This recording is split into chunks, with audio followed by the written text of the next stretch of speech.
Hey, y'all. Welcome back to the Don't Mom Alone podcast. I'm your host, Heather McFadden, and this is the place where I get to walk alongside you and connect you with people and resources so you know that you don't mom alone. And in this episode, number 529, I'm welcoming to the show Shellee Howard. The questions that they're going to have to answer are digging into who they are, what matters to them, and are they advocating? Well, if a child doesn't even know who they are, one, that's going to be really hard. But two, how will they know what career, what major, what is their long-term and short-term path? So we start all of our students with a series of high school assessments to help them figure this out. We can get them to their top 3 careers, their top 3 majors. We can even tell them how much money they'll make 5 years out of college, and if a robot will be doing their job when they graduate. Shellee is the founder and CEO of College Ready, where they offer college counseling services so your student can graduate debt-free and have the expert guidance you may need, especially if this is your first child going off to college. Shellee has got into this industry because of her own experience with her kids, and she's here to help us, not just know how to fill out an application, but really focus in on your child and their core values and helping them know what they want in a college, and then also recognizing the business of college. And she's going to give us lots of tips and helpful advice. And there's so many great links in the show notes that you need to check out. I love her personal values assessment link that she shared with us. And there's even a college ready questionnaire that she offers. So go check out those links in the show notes. Let's get right to it. Here we go. Shellee, welcome to the Don't Mom Alone podcast. It's so good to get to chat with you today. Thank you so much for having me. I'm anxious to share what I can to support your mamas. Yeah, it's been so interesting. We've been doing the show for, almost 12 years. And there's some moms who have grown alongside me. And while I used to talk about potty training, now we're talking about college. And I told you we've done an episode on FAFSA. We've done an episode on how to get through your senior year. And I know as a mom of a current junior that the summer before senior year is when a lot goes down when it comes to college applying and deciding where to apply. And so I'm thrilled to get to pick your brain for free, y'all. I get to ask my questions selfishly. But tell us a little bit about yourself and how you even got into becoming a college strategist, which is a cool title. Yeah, I'm happy to share. I'll give you the condensed version because that could be a podcast in itself. Yeah, right. It actually all started when my firstborn came home from 8th grade this time of year in spring. And he's like, Mom, I know exactly what I want to do when I grow up. And I want to go to one of those Ivy things and I want to be a brain surgeon. Can you help me? And it was quiet. And I'm like, any good parent? Sure, honey. I will absolutely help you get that done. No problem. And he walks away. And that's what started this whole process. That young man's journey is why I've been doing this for the last 17 years. He turned 31 yesterday and he's an orthopedic surgeon. Aww. It is crazy, moms, how fast this time goes. But here's the deal. The 8th grade boys now, have you heard of brain rot? No. Is that a phone thing? It's like their own little language and they just like are quoting TikToks and YouTube shorts. And I can't even imagine if I had an 8th grader come home and say anything about wanting to be anything besides a YouTuber or, you know what I mean? Like, I love that the age that your son was, he had these big, I don't even know the right word, great goals. And then you helped him achieve them. That is very exciting. I love that. Yeah. So the story goes, I panicked just like any other good parent, right? And I started doing my research. Now, keep in mind, this was 17 years ago. Yeah. And it wasn't, so much information on Google. It wasn't as accessible. It was very frustrating, honestly. Yeah. And so the more I dug, the more frustrated I become. And I went to his high school counselor, and this is not a bash on her at all. Is she said, why would you waste your time or money being a doctor? They don't make money anymore. Oh, gosh. And I knew this mom had to advocate for her child.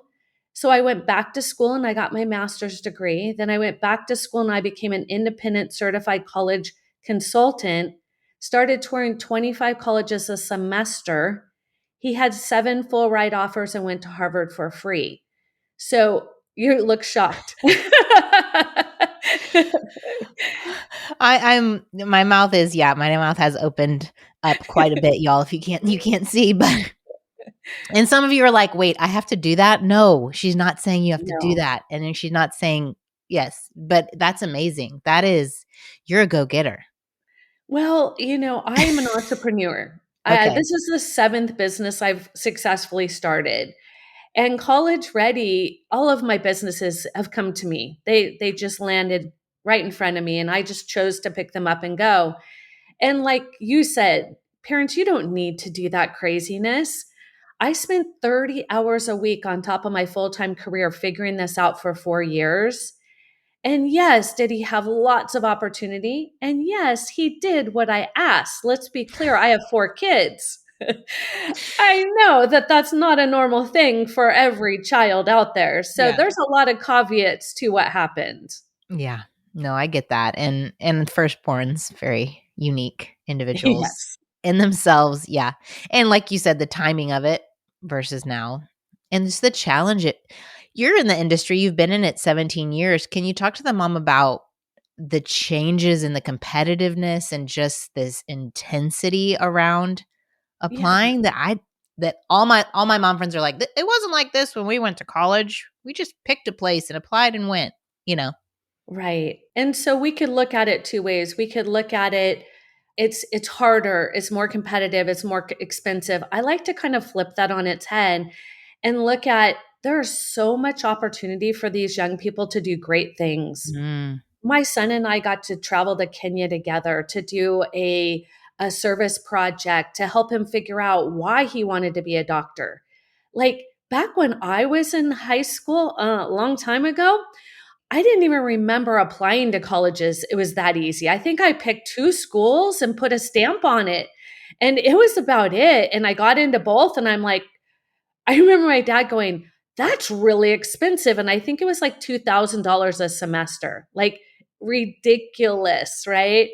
And so I look at it this way, parents, is our students have a wonderful opportunity of resources. It's helping them figure out who they are, what matters to them, their core values, their advocacy, and then leaning into that and helping them be great on their own. It doesn't really matter college or no college, you still want to do this for your child.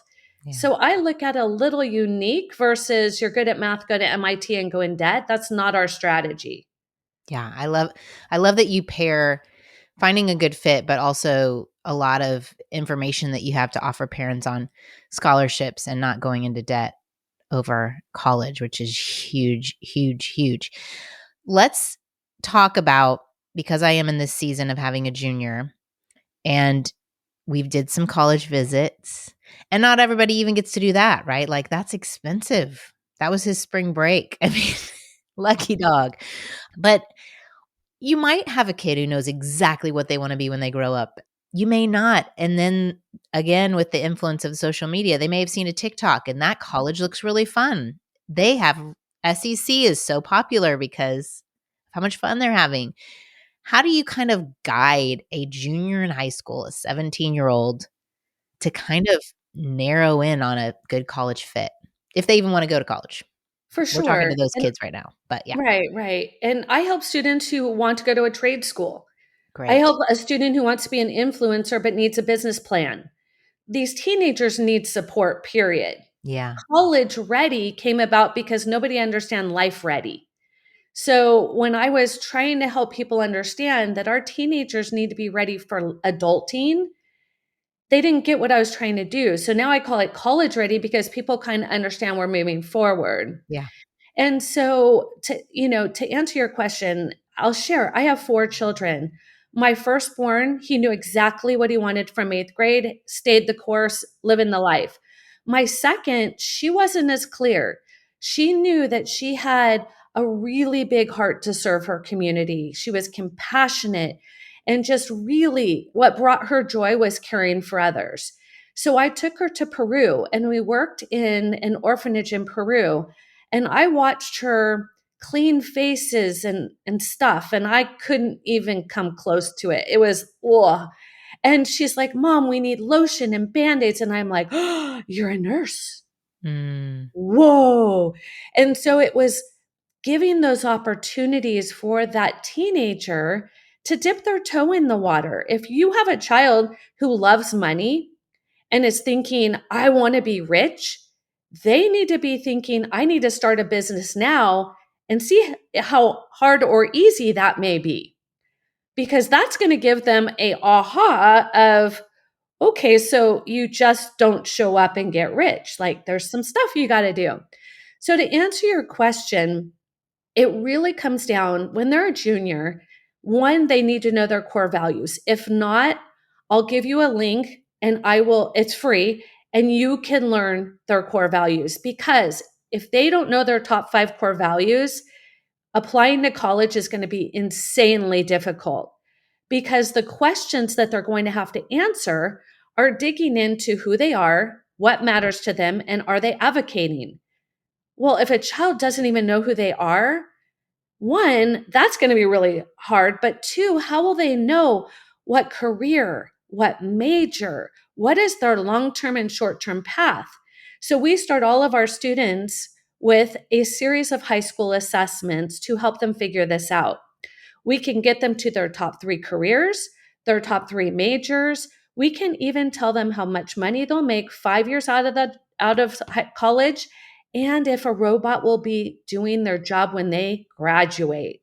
Which is something to think about, for sure. This is all. See how different this is, parents? But I like to tell parents, think of this. Remember the cell phone that was the big brick? And people were walking around, we're like, that's never going to catch on. Why would you want to carry around a phone? Right? And now look at us. We freak out if we don't know where it is. Yeah. Yeah. Mhm. So this technology and having to pick a major at 16, 17, or 18, wow. But here's the thing, these kids don't hold a job longer than 2 or 3 years. It's a very different situation. So what we're trying to help them do is get to know themselves so they can explore that, which will lead them to a great opportunity for their future. So it's hard, but you have to kind of take the college piece out for a moment and help them figure out, because it's really hard for a teenager when a well-meaning adult says, so what do you want to do after high school? And they're like, I don't know.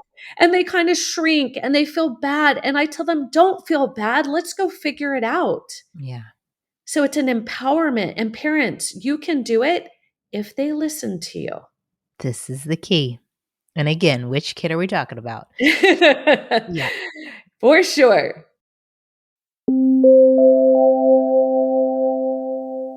Two days before Christmas, Clayton Green's 6-year-old daughter said, Daddy, you say Christmas is about Jesus, but I feel like it's all about presents. As a church planning director, it was a punch straight to the gut. Her honest comment sent Clayton on a quest to find congruence. Using habit science, like you find in the popular book Atomic Habits, in biblical wisdom, they wrote the book Building Spiritual Habits in the Home. Authors Clayton and Chris will help you turn your good intentions into spiritual intentionality through 6 small and practical steps. And if you want to hear more about those steps, you could listen to an interview I did with them back in March of this year. It's episode 512. You can build a home marked by love for Jesus and everyday practices. Don't take my word for it, but there's some great people. Justin Whitmel Early, he wrote the popular book Habits of the Household. He said, this book is not just refreshingly practical, it's ridiculously practical. Whenever I talk about habits of the household, I get asked, but how do I start?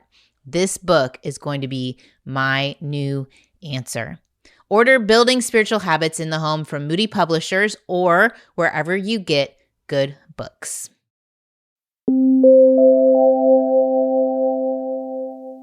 You start with the values. That helps narrow in on the long-term view and the major, because from my experience, even touring like some big schools like Duke. I was just there. Yeah. Okay. So they are on the tour, what do you want to major in? So many kids, business, business. Well, we don't have a business major here. I love that. And that's like, what? At Duke? You don't have a business major? And, you can go, you do econ, right? That's what everybody does. You can, but is that the right fit? Yeah. Exactly. So I do think that starting at the values instead of, oh, I just want to go to this place because it looks cool Mhm. on the brochure or on the TikTok. What are some other discerning questions like related to values or maybe even experience that kids should and parents should consider? So I encourage people to start as soon as your child is curious, Mm, not hammering on them, what do you want to major in, what career or what school, like not gentle. So even when your child is in elementary school and they're curious about, did you go to college? What was it like? Why do we go? mm, So at about fifth grade, I started on our family vacations doing a college tour as we were on vacation. You go see a museum, you see an art gallery, seeing a college tour is the same type of education, and it allows you to have those G-rated memories to share with your child about this is not high school. mm, This is not anything like you've ever experienced. You get to pick where, when you go to school, what you're going to study, how often you study, how far away from home, like all these really cool self-analysis that they're going to want to do. You can take your child to a very large public school and they'd be like, whoa. And I always encourage families, sit and have a meal with all of the students. Have your child look around. Are they all on their computer or cell phone? Or are they socializing, having a great time? What does that experience look like? So I say explore early without pressure, and then from there, help them to get clarity with their words. Why did they like this about this school? Why did they not? And now it's not a yes or a no. They have to articulate how they're feeling.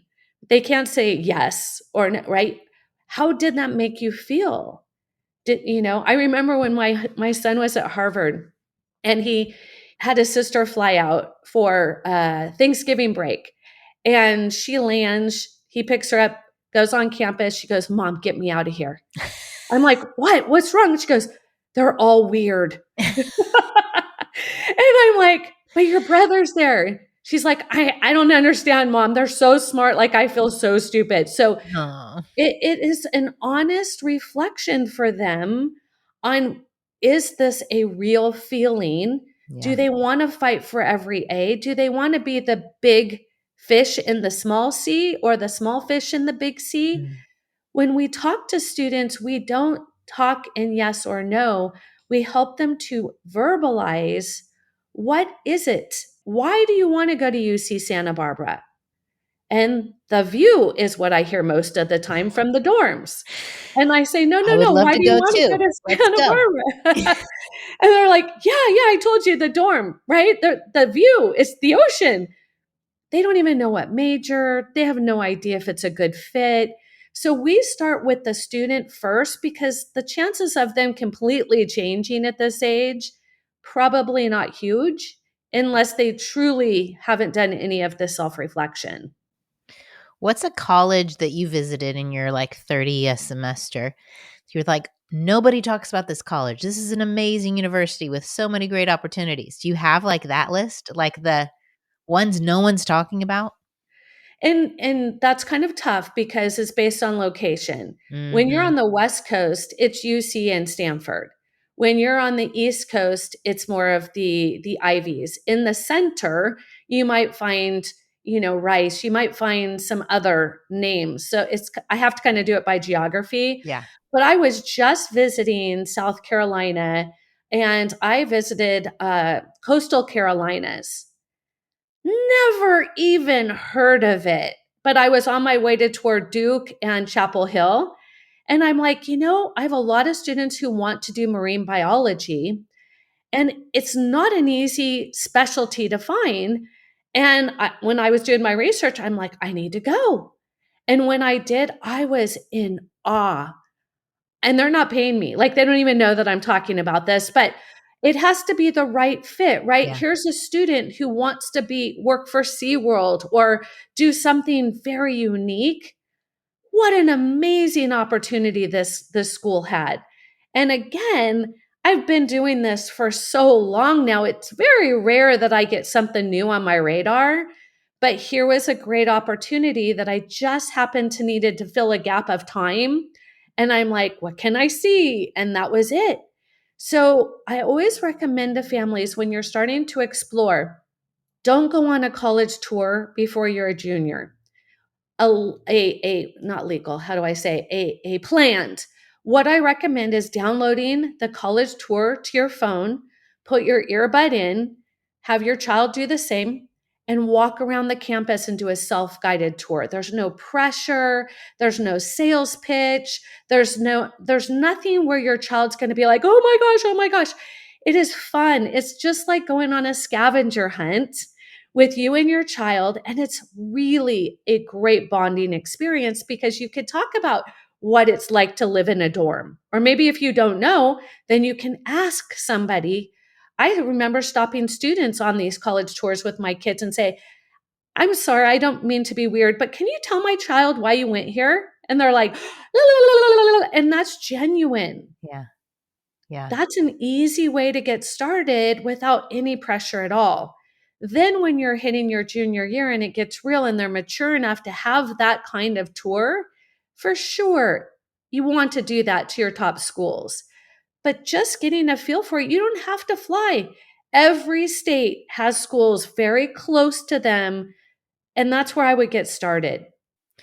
And then, I mean, having just gone on a bunch of tours, there seems to be stats that they're throwing out there. I'm curious which stats you think, like, do all stats, you know what I mean? Some stats feel like, the teacher to student ratio, the number of teacher assistants that teach a class. They talk about meal plans like nobody's business. So much information about meal plans, like how you get your roommate, like how much of that, it just felt like they all wanted to talk about that. And I didn't know how much it really mattered to the So, experience. yeah, I love that question because I want your listeners to know college is a business. Okay. Just for Yeah, a moment, I know it feels really heavy and really emotional, but they need your money to stay in business. this is true. Bottom line. So, when you go on a college tour, they are selling you why your money should come to this school. Okay. So it's really kind of hard to wrap your mind around, but all of those statistics are the ones they want to share. When you sell a house, you talk about the neighborhood, the school system, da da da da da. When you talk about selling a university, you speak to what the concerns are, right? Mm, And so the US News and World Report has turned into quite the advertising machine, and that is not real statistics. Because what happens when your child is a junior and they take the PSAT and it goes out to every college and every college says, oh, apply here, we want you. Now they're messing with their ratios. Your child, if they have a 2.5, should never be applying to a Yale. No way. But if they apply and don't get in, boom, now their statistics go up. Shocker, right? which statistic would go up? Like they're like The one selectivity, who gets in. Yeah. selectivity. So Only they look like 3% of our class, right? Only 3% of those who applied got in. Well, some kids should never have even applied. yeah, yeah, So it's really not fair to the family. And picking a school based on those statistics, I caution you. It's like picking a house based on, the local elementary school has a high ranking. That doesn't mean it's a great fit for your child. yeah. Or the home is a good Or fit the for your, home. yeah, Yeah, resale. We can go all day long on that, but yeah. it's the same mindset. If you put on your mindset of it's a business, we do financial negotiations for our family, reconsiderations. We help drive down the student aid index to increase scholarships. Last year, our students got $10.2 million in scholarships. The money is there, families. It's just knowing where to get it. So you said it really quickly, and I know my guests before, if y'all haven't listened to that, talked a little bit about this. the negotiation, Yeah. like that's brand new information. So tell us now, because they may not have heard that before. So again, put on your mindset you're buying a home, right? You rarely will go pull the flyer, call someone and go, "Yes, I will pay that price." Unless you live in like California or Boston or something. And you're moving to Texas and you're taking all our homes. It's fine. Yeah, exactly. So think about it this way. You would have the realtor talk to the other realtor and have a negotiation about it's a business decision here. Why would you not do it? You do it for a car, right? You do it for so many things in life, but nobody thinks about doing it for college. And it is amazing how much money is available if you ask. Well, I think to me, like if I'm putting my parent hat on for our Tennessee experience, it's a challenging school to get into for an out of state kid. They did give us scholarship money. And so I'm kind of like, you kind of are like, oh, thank you, mighty people at the Tennessee admissions. Don't look over here. We'll just graciously come to your school. It's not like I feel like I'm in the negotiation chair because thank you for giving us a spot. That's what it feels like for a lot of parents. Like they're lucky to get in. Unfortunately, Yeah. unfortunately. And that's the beauty of having a college strategist is we educate you on what you don't even know is possible. And then for my clients, I even give them every step of the process. So all they have to do is put in their name and their information and the who to talk to and the how to talk. They cannot rescind admission if you ask for more money. Oh, good to know. They can't. So you're going to the financial aid office, or you're calling the financial aid office and you're saying, Some schools, it's financial aid. Some schools call it something else. So just know it's whoever sent you the letter of scholarships or loans. That's the department that you're calling. But parents, don't even wait till that point. Right now, if you want, I can help you understand what your student aid index is. I know that's a very weird name, but basically what it says, you put in 3 or 4 things about your finances, a number comes up and you panic. You're like, "What? We are never going to be able to afford it." La, la, la, la. Okay, it's just a barometer. It's a place to start. But the FAFSA looks at some assets and they don't look at others. they don't look at the fact that we're paying for private school for the other 3 kids. Yeah. Right. So get your financial house in order so you can have a very strong case when they don't give you what you think you deserve. The other thing is we have a database that shows what the average student scholarship at that school is. So if they've never given a child a penny, you're done at that school. But if that school often gives 50% off, 75% off, guess what, parents? I want you to know that you have a lot of opportunity to go and get that scholarship. And I think that's an important thing. I think I've said this somewhere, but if your child has a dream school and it's maybe even in state, but it's a private school and you're like, we could never afford that because you're looking at the sticker price. I think it's important for parents to even hear, like, don't completely shut that opportunity down, because I know plenty of people who've done what you're talking about and have gotten a lot of it paid for. And it's cheaper than the Yes, state school in state. absolutely. And the other thing is opportunity costs. A lot of state schools are overcrowded, which means they're going to take 5 or 6 years to get a 4-year degree. Truth. Now, how much cheaper is it? Yeah. Or they don't have enough. This is what I think people don't look into too, is the housing Yeah. situation. So like for my Tennessee guy, now sophomore, junior, senior year, we're going to be paying for apartments that are very expensive because they're all jacked in price, gouging because of, they can make a lot of money because what are you going to do? It's a small town and anyway, so it's something to consider when you're looking at it. It's like, okay, do students live in dorms through junior year, or are they out after freshman year? And can we afford that increase? I don't know. These are questions you don't know to ask until you're already in the situation. NYU right now is $98,000 a year. What? Okay. And so, parents, on top of that, 1 year you get to live. Well, have you ever priced how much a closet costs to rent in New York? Like 3 grand. So just be That's how much it is thinking, in Knoxville too, yeah, for a closet. Pretty basically. much. I Yeah. mean, So it's crazy. that's what we call the total cost. Right? And so getting in, yes, that's tough, but not if your child is spending time getting really clear on who they are, what matters to them, what they advocate for. Writing an essay is so simple when you really can articulate what's important to you.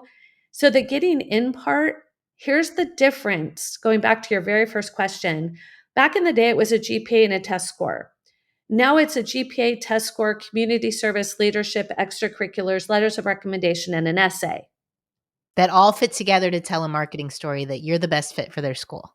You got it. Yeah. That's what I learned, later. Starting freshman year, you're like writing a marketing story for your child. So don't sign up for all the things. Sign up for the things that fit in that story, which is also a relief.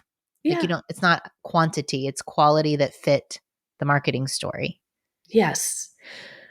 But it's exhausting. Like, I'm just exhausted because I know it's all starting again. I'm very thankful that it's every other year for me. But the whole journey of even like, filling out the Common App, I'm glad there's a Common App, but that whole process, you mentioned, when I was talking about you coming on the show, that a lot of parents, there's some common mistakes we make in this whole process. And I'm guessing with the overwhelm or the unfamiliarity, what are some of those mistakes that they make and how can they not do it So the first mistake is they think they can wait until their junior year to get started because that's when they did. That's the first mistake. based on their own experience? Yeah. Just thinking, "Oh, I did it for myself. I could totally do this." The thing is, the shorter the runway, the more stressful it is for your family. Think about retirement. It's like if you started saving for retirement at 75, how stressful that would be. And some people do, but it would be stressful. So we start students in our program in seventh, eighth grade in middle school Yeah. because we gently bring them along, helping them figure out community service with leadership, helping them understand that the Common App asks for 10 activities, honors, and awards. The University of California app, UCLA, 20. And the University of Texas wants an expanded resume, like Yes, 5 pages. it's quite something. Yeah. So, starting sooner, you can start counting everything for college the day your child promotes from eighth grade. You could start with scholarships, you could start with essays, you could start with experience. You can start this plan and enjoy the process and watch them grow and really be ready for college. Or you can kind of put your head in the sand and hopefully, it all works out. That the challenge there is it's stressful for you and your child, and now you're fighting. Yeah. And when you're fighting, they don't want to come home for Thanksgiving or Christmas, right? Yeah. We want them to come home, moms. It's really when they choose to come home, it just feels good. Yeah. And I remember my second, we had some battles because she wanted to go to a school that I just didn't think was a good fit. And so she figured out how to go for free. And so I let her go. And then she figured out it wasn't a good fit. And then she did it my way. But life lessons. This is the thing. I just heard it from someone the other day. It's like when you go to college, you're not getting married and signing a marriage contract. You can't switch colleges. This Yeah. does happen a lot. It's not It's the end just all be all. expensive and emotionally trying, right? Yeah. Every time you switch colleges, add an extra $100,000. Mm, So money wise, I don't recommend it. I do recommend doing it right the first time, but to your point, she did transfer and we did okay because where she transferred, she also got a full ride, so we didn't get punished there. But if you are feeling like your teenager battles, doing the dishes or picking up their room, these essays coming up, parents, hang on because they want to go out on Friday night and you know that that is not a good idea. Those are the challenges. Yeah. And I mean, some of mine totally motivated. Yeah. And others, I can see that 10 item list. And I mentioned this in the episode a month ago. And he's got 0 items on that list for freshman year. 0. Mm, Because despite any suggestion, I can't make him. right? I cannot Yeah. make him. So you make your bed.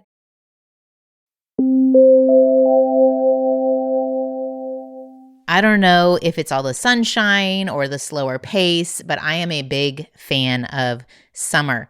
And if you have older kids, you know that it changes from when they were little and you're having to keep them occupied. Well, one thing that makes my summer even better, and especially since this summer I'm really focusing in on clean eating, is using Green Chef. I don't know if you guys have tried them yet, but let me tell you a little bit more. They allow you to eat really clean without spending a lot of time in the kitchen or, and this is the part I hate the most, all the planning. Y'all feel that way when I'm having to look at like, how many dinners do we have and who's going to be here? And, oh, that person doesn't like this and this person doesn't like that. It can make me go crazy. And I spend so much time just planning our meals, not let alone shopping for them. But when you have Green Chef, the ingredients come to your door. The recipes have fresh, organic, seasonal produce. They're 100% responsibly sourced protein. And it's just like, if you've never used a meal plan, I'm a big fan of those because they have the recipe right there. They have everything you need. And even if you, the parent, aren't able to cook it, I've had teenagers who are able to follow those recipes. So the recipes change every week to week flexibility. You can adjust to match your mood, your schedule. I think everything I've served my boys from Green Chef, they have absolutely loved. But if here are some of the lifestyle options you can pick, Mediterranean, big fan of Mediterranean. If you're gluten-free, they have that. Plant-based, protein-heavy, which I know is a big trend right now for perimenopause. They even have gut and brain health and some calorie-smart choices. So if you want to check them out, I have a great deal for you. Make this summer your healthiest yet with Green Chef. Go to greenchef.com/50alone. Use the code 50alone, and that's like put the actual numbers in there, 5 and 0, 50alone to get 50% off your first month, then 20% off 2 months with free shipping. That's code 50alone at greenchef.com/50alone. This podcast is sponsored by Active Skin Repair, a skin health company helping people heal with natural, non-toxic, medical-grade ingredients. And as a mom of 4 teenage boys and a husband where lots of accidents do happen, I have been pulling out the Active Skin Repair more than you can believe with various scrapes and scratches. Even the other night, my husband, we were lying on the couch watching a movie and the cat jumped from the fireplace onto my husband's leg, then to the coffee table, completely scratching him in 4 different places. And I said, okay, let's get out the Active Skin Repair. And he said, oh, is it going to burn? And I said, no, it has this molecule called hypochlorous acid. Maybe I didn't remember the name of that in the moment, but that's what it is. That when it is applied to your skin, the molecule actually works to mimic the natural immune response, to cleanse, to soothe the irritation, to reduce the inflammation, and to support healing. And it can be used for so many different things, whether it's a burn, a sunburn, diaper rash, any other skin damage. Because it's safe and non-toxic, it is suitable for so many different skin types in different parts of the body, even rosacea, eczema, acne-prone skin. With over 500,000 happy customers, thousands of 5-star reviews, and ingredients so safe and clean they can be used from the youngest member of your family to the oldest. Now you can have one simple solution for all your family's skin health needs. I love that they have 2 different ways that you can apply it even. There's a gel option and then there's a spray bottle option, which I think is super, super handy. Visit ActiveSkinRepair.com to learn more about Active Skin Repair and to get 20% off your order. Use the code DMA. So that's ActiveSkinRepair.com and use the code DMA to get 20% off of your order.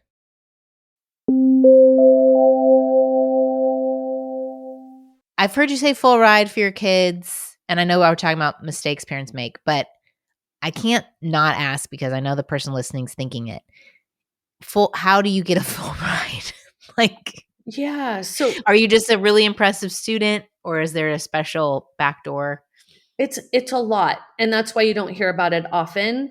But I was a single mom going through it with my firstborn, and I knew that even if he got into his dream school, which was $63,000 a year, that I couldn't do that on my own. So Yeah. I had a different motivation than maybe some other families. Yeah. And so I dug a little deeper, stayed up a little later and really figured it out.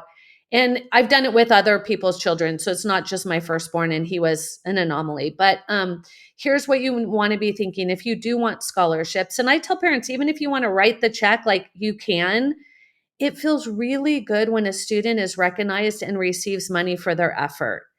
And so even if you can afford it, parents, save your money, put a down payment on their first home if they can get some good scholarships. So here's the thing. Number one is they need to take the most rigorous class schedule that they can do well in. Rigor is everything. Challenging classes equals scholarships. If your student gets a 3, 4, or 5 on 3 AP tests, they are a National Merit Scholar. Ching, ching, ching, ching, ching. Wait, if they get a 3, 4, or 5 on the 3 AP tests? Yes. That's it? That's it. I need to tell I don't think he knew that. So they're a National Merit Scholar? Yes. Automatically? Yes. I thought the National Merit Scholar was related to the PSAT. No? So the PSAT, hold on. Sorry, AP Scholar. Okay. My bad. I was like, Yeah. wait a second. The PSAT is connected to the National Merit Scholar. AP Scholar is connected to the 3, 3, 4, or 5. And they'll just automatically tell you got it. You don't apply for anything? Nope. It's automatic. Okay. That sounds great. They're going to be encouraged for that. The second thing is the National Merit Scholar. So you definitely want to have your child take the PSAT their freshman year, their sophomore year, and the junior year is the money round. If they score well their junior year, they could be a National Merit Scholar. Ching, ching, ching, ching. So those are the two really great, easy ways to bring home the money. Then from there, a student who does an international service project will be recognized for their efforts. Our students have the opportunity to earn 10 national awards and 4 leadership certifications. That means there's money attached to both of those. From there, it's their extracurriculars. So if they are a 4-year varsity athlete, there's going to be money attached to that. There's going to be, if they're first chair music, there's money attached to that. So it's whatever their greatness is, how great they are, there's money attached to that, right? And then the essay. The essay is so incredibly valuable, parents. Do not edit it for them. Do not do that. Back in the day, we did period double space. It is now period single space. So I can't tell you how many I review that is obvious that a child did not do this. The other thing is we have an AI checker. This year, I had to talk to 25 of my students that came up as utilizing AI. If we don't catch it and it goes on and they do, they're done. Yeah. There's just these roadblocks that these students don't know. So speaking to that, my firstborn didn't have a perfect GPA, but he graduated second in his class, didn't have a perfect test score, but he had a good one. He had well over, I think we're like 900 service hours that he led. And his trip to Kenya, Africa was written about in 2 books. His essay was published. It was an amazing story. And then his extracurriculars, he was a 4-year varsity athlete, ASB for 4 years. Are you starting to see like there's lots of money? It feels like too much pressure. He loved every second. That's what I think we need to make sure the parents hear. Yeah. Because otherwise they're going to be like, you better this and you better that so that I get money. And I don't want to add more pressure to y'all because there's enough pressure to just make them be good people of character. Totally. Parents, just so you understand, when my son was, standing up at graduation, he was ASB president because he wanted to be. Right. He was giving his presentation, and a young man sitting next to me says, "Dude, I didn't even know that kid was smart."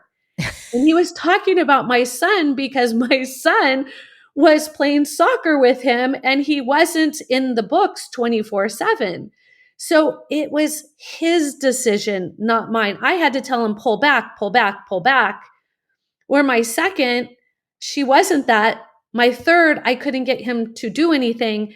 And my fourth is like, yeah, let's go, but I want to do it in Europe. Yeah. So all of them did it so differently that it is really about the student. If you have a student who wants to go get it, it's just like when you go to work, you can either do the minimum and get minimum wage, or you can stay late and work hard and get more money. It's the same strategy. But these full rides, because that was my question that led to that, that is attached to a child that's wanting to Yep. do all the things. Yep. Not And just it's some of the not for things. everyone. And that's not for everybody. That's No. okay. It wasn't for me. I for sure did not get that in my situation. Okay, well, we have to wrap up soon, which is super sad. So I want everybody to know where to find you because you have your own podcast, which is great. You're constantly putting out good information and you have a multiple books, but one called Parents Is Your Teen College Ready and your services through College Ready. So tell everyone, and we're going to put links in the show notes. Yes. So the best way to get started is I'm going to gift your listeners 30 minutes where I can help them see if they are college ready. If not, I'll give them recommendations. So that 30 minutes to take advantage of that, go to collegereadyplan, PLAN.info, INFO. My website is collegereadyplan.com, so you could get there the back way. But for your listeners to get the free 30 minutes, that is collegereadyplan.info.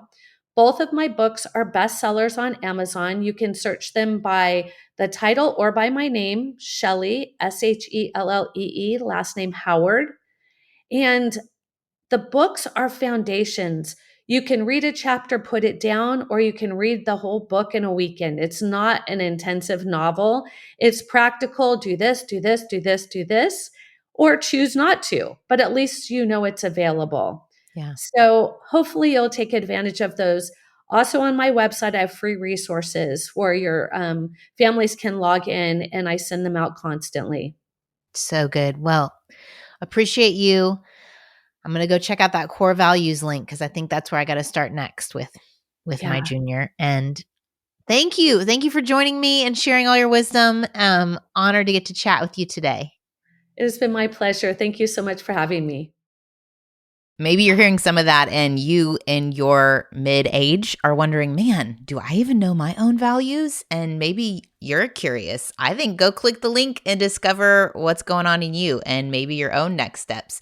But I do help you connect with Shellee or someone similarly. And more than anything, I just want to communicate peace and grace. And I feel like this stage of launching has become so much more stressful than those of us, especially who are kingdom-minded, who believe that God is sovereign, who believe that there's so much more going on than just getting into the right school so you can get the right spouse and the right job, that God has a bigger plan at play.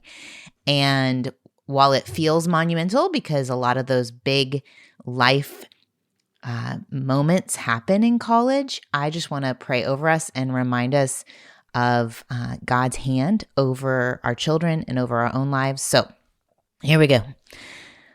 Lord, we know you already know how the whole story ends, and you see our child's entire timeline, and you know what they will encounter in the next 5, 10, 20, the rest of their life years. And I pray in this process of helping them move into the next stage of their adventure with you, that we would do what needs to be done to be the best stewards of our money and of our time and of our resources, and that we wouldn't be swayed by peer pressure or what everyone's doing around us, but that we would trust that you have big plans and you don't make mistakes. And even if there's a college choice and there's a change after freshman year, that's not like they stepped out of your ability to move in their lives. And I pray, Lord, that we would lean on you, that we would reach out to others for help and support, but ultimately that the peace in the process would come from us trusting you. That when we start to feel anxious and overwhelmed, that we would bring that to you, God. And I pray for each person listening, whether they're even in this stage or not, that you would, right in this moment, just surround them with your presence, your love, that you would remind them that you ultimately are parenting their child and you love them more than we could even imagine. In Jesus' name, amen. Okay, thanks y'all for being with me. I know that's for the older kids. And again, I told you I'm selfish in this podcast. Next week, I have a new friend I made when I went to film the podcast for Compassion International, the Nuance podcast. His name is Zach Wendell, and he's amazing. He's done so much to help people get into God's word. And he has a new resource out that I think would be fantastic to work through either with your kids or on your own, to give you an overview of the Bible, especially if you're unfamiliar. It's called The Bible Simplified, and we'll talk more about it. I love his story and his mom's role in his journey of faith and her amazing survival through cancer. Anyway, lots to that story. I'll meet you back here next week. Have a good one. Bye. I hope you enjoyed this episode of the Don't Mom Alone podcast. If you're wanting to connect with more people and more resources to help remind you that you're not alone, head over to don'tmomalone.com. That's where you'll also find show notes with any links mentioned by our guests. Most importantly, I want you to know the good news, the great news that you're not alone because God has promised to always be with you. With faith in Jesus Christ, the one who died for you and rose again, Jesus said when he left, he was going to leave a helper, a comforter, to be with us. God in us. Moms, that's superpower. So while you're washing dishes at your kitchen sink, while you're driving to and from work, while you're feeding that baby late into the night, while you're cleaning sticky floors, God promises to be just as present with you as when you're worshiping in a church pew. As it says in Zephaniah 3:17, the Lord your God is with you. He is mighty to save. He takes great delight in you. He will quiet you with his love, and he will rejoice over you with singing. Now that's good news. Have a great day.